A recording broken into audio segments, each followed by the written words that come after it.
இது இட்லிக்கு மட்டும் இல்லை, சோறில் போட்டு கூட சாப்பிடலாம். சோறு எது வேணாலும் போட்டு சாப்பிட்டா இன்னும் கொஞ்சமாக நெய், சோறு சாப்பிடையில நெய் ஊற்றி சாப்பிட்டோன்னு வச்சுங்களேன், சூப்பராக இருக்கும்.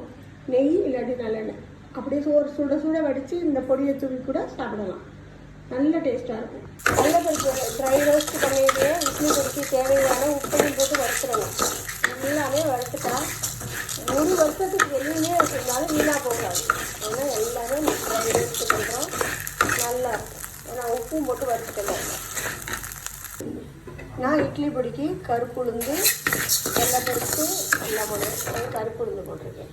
இங்கே கருவேப்பிலை, பூண்டு, பெருங்காயம், நல்ல 1 கைப்பிடி அளவுக்கு பூண்டு உரித்து வச்சுருக்கேன்.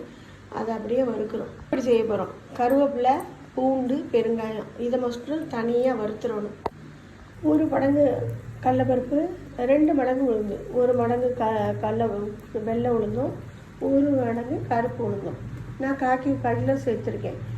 ஏன்னா நான் ஊருக்கு போகிறதுனால நுணுக்கி வைப்பேன். நான் எப்போவுமே பொடி நிறையா நுணுக்கி வச்சுக்குவேன்.